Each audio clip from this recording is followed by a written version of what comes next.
Olá, meu nome é Fernanda e eu vou conduzir a apresentação do grupo 23. Nós construímos uma arquitetura de microserviços escalável para o sistema de jogos na nuvem. Hoje vamos demonstrar alguns requisitos, como a comunicação assíncrona por filas, SQS na AWS, orquestração de Kubernetes, imagens Docker otimizadas e monitoramento completo com New Relic. Para começar, o nosso grupo é composto pelos integrantes eu, Fernanda, Humberto, João e Lucas, e o URM de cada um está abaixo dos seus nomes aqui na documentação. Fora esses outros itens da documentação, como os links de repositório, os requisitos da fase, as metas do grupo, nós temos os diagramas. O primeiro diagrama que eu vou apresentar é a representação dos Kubernetes. Então, na AWS Cloud, nós temos 3 ECR, que são as APIs de pagamento, usuário e jogos. Essas estão no de group, dentro dos pods FCG Payments API, FCG Users API e FCG Games API. O FCG Payments API se conecta com o seu banco Mongo Atlas. Ele não faz parte do AWS Cloud, ele é um serviço à parte do próprio Mongo. Enquanto User e Games usam bancos de dados na AWS.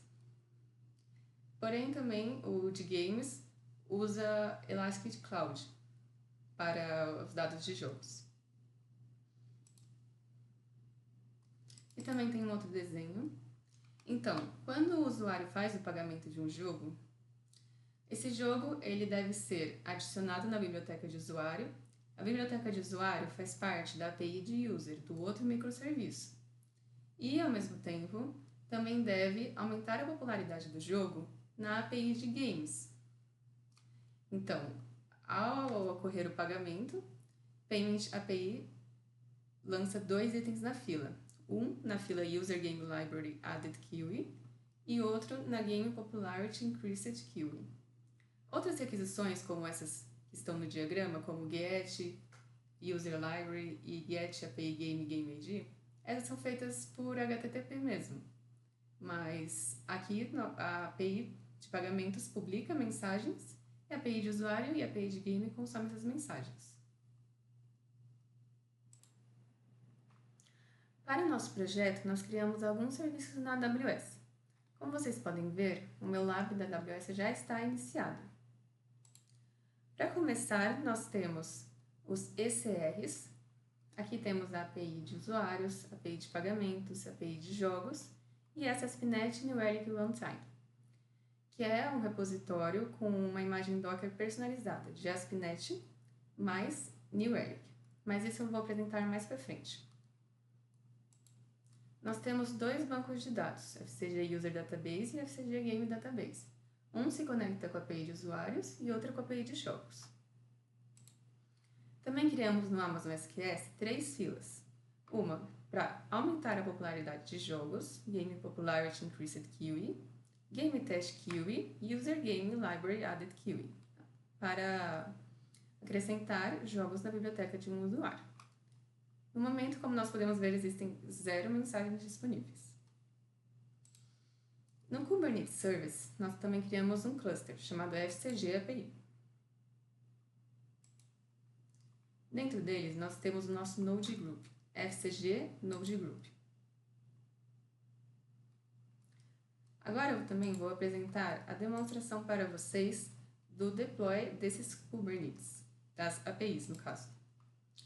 Neste momento, nós podemos ver que nenhuma das APIs estão aqui nos pods. Olha, só existem as coisas padrões que já foram criadas. Agora eu vou no GitHub, ligar as pipelines novamente, para que nós possamos ver como que isso sobe lá para o EQS. Então eu vou dar um rerun na pipeline de cada uma das APIs. Começando com a API de Games, rerun all jobs. Fazendo na de User também. E na de Payments.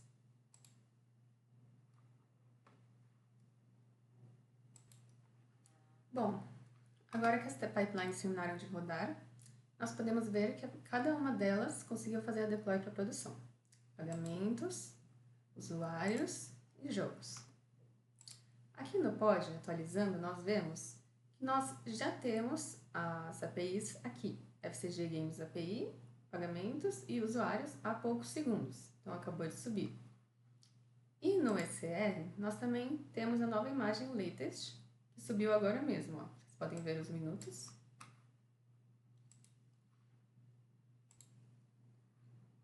Aqui eu peguei o código de uma das APIs, no caso a de usuário, para mostrar um pouco para vocês da pipeline CI/CD. Então aqui nós temos a nossa pipeline. Lembrando que essa pipeline utiliza dos secrets, por exemplo, vistos aqui, que estão definidos aqui no GitHub em secrets, nessa parte de secrets and variables. Nós também temos o arquivo de deployment do Kubernetes. Vocês podem ver aqui que é .yaml. Aqui então, nós usamos o config map também. Estão todos nessa pasta K8s. Aqui vale a ressalva de que secrets nós não conseguimos definir aqui no código. Nós precisamos definir eles manualmente lá na AWS. Aqui vocês podem ver que tem o secret ref, name, AWS credentials. Para definir esse segredo, nós tínhamos que vir aqui na AWS, abrir esse Cloud Shell e rodar um comando que definia os segredos aqui para o cluster. Então, nós temos aqui de qualquer forma, ele foi posto manualmente, mas como vocês podem ver, AWS Credentials, que é o mesmo nome que está no deployment do Kubernetes, AWS Credentials. Aqui nós temos todas as credenciais que nós precisamos, como JWT Settings, MongoDB, SQL. Então, vale fazer essa ressalva, nós não conseguimos criar, nós também não conseguimos definir roles, e na última vez que nós entramos em contato com o professor, a gente acabou chegando à conclusão, né, que a gente não tinha esse acesso mais pela limitação do lab. Então, nós criamos, sim, os secrets, mas de forma manual. Agora eu vou fazer a demonstração do fluxo total com as APIs para vocês. Aqui nós podemos começar vendo que não tem nenhum item em nenhuma das filas. Então vamos iniciar lá pela API de usuário e fazer login.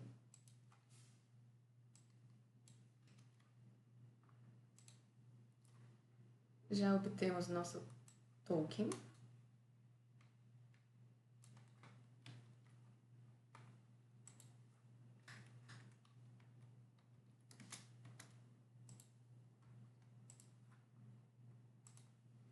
Aqui nós vamos pegar o ID do usuário para a gente já ver quais jogos ele tem na sua biblioteca.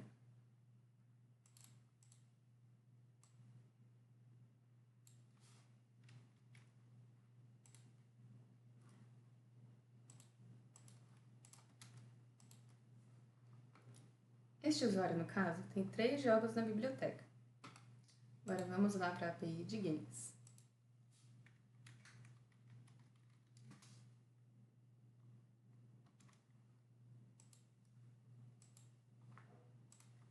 Aqui na API de games, a parte de games é toda no Elastic Cloud e a de promoções é no SQL Server mesmo.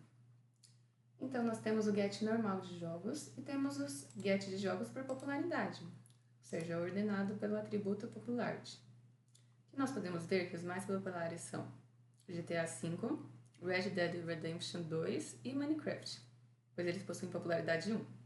Os outros ainda possuem popularidade 0.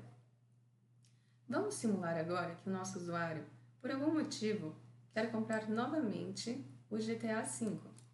Talvez para um amigo, certo? Então, vou copiar aqui o ID do jogo.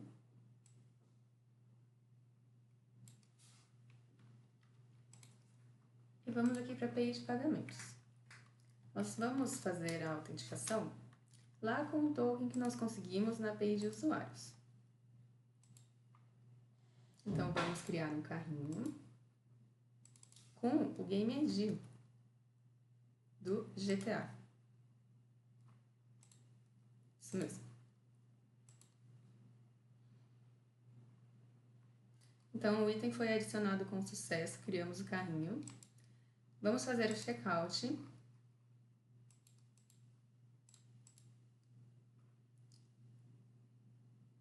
checkout também foi realizado com sucesso. Aqui vamos pegar a ordem de pagamento.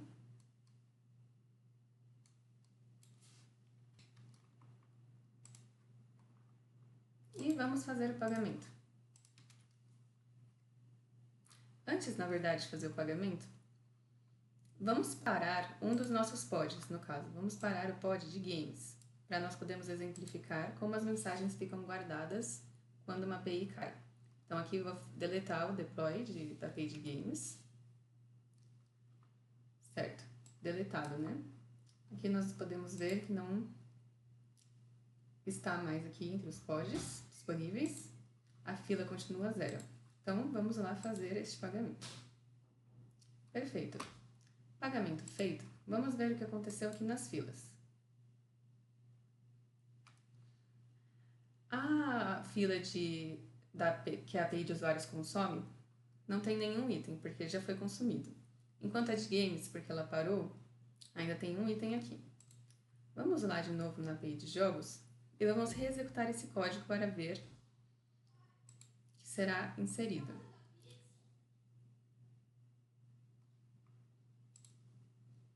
A API de pagamentos, porém, ainda não terá consumido essa fila aqui. Então, eu vou dar aqui um rerun nela e já volto para mostrar. Bom, novamente, né, aconteceu o deploy aqui da API de games, foi atualizado há poucos segundos e ela já está no ar de novo. A fila dela já foi consumida. Então, aqui, nós vamos poder ver que a popularidade do jogo aumentou.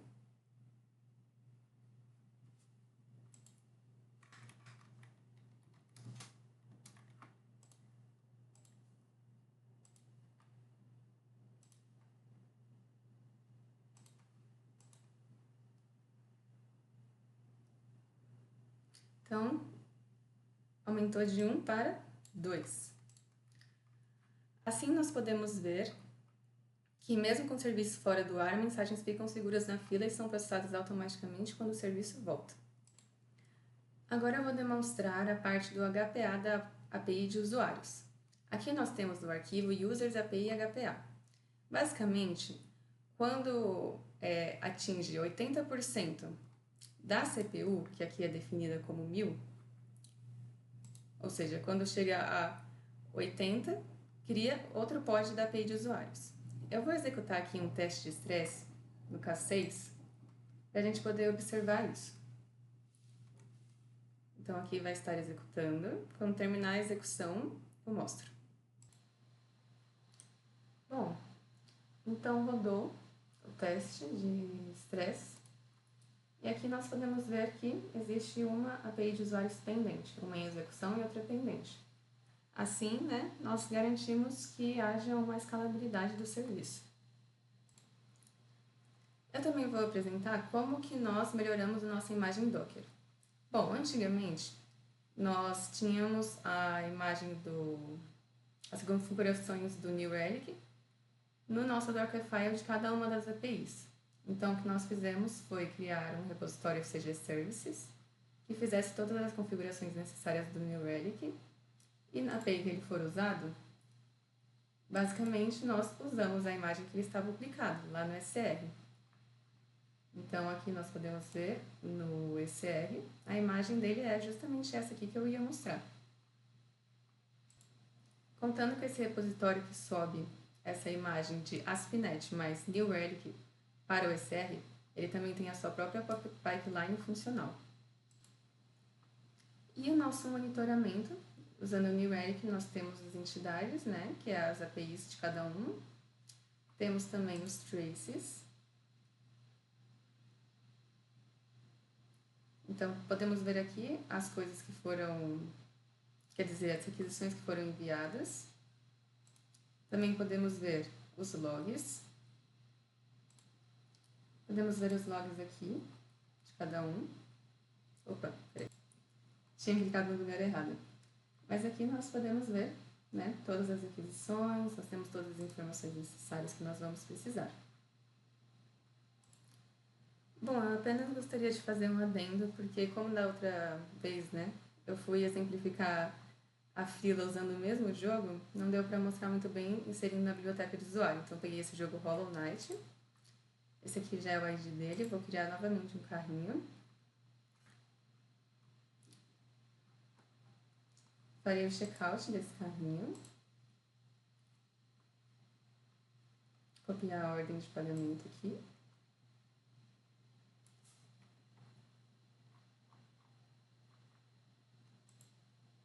E fazer o pagamento dela. Porque como eu escolhi fazer do mesmo jogo, a gente não pôde ver muito bem. A gente viu de games, mas aqui de usuários eu vou mostrar.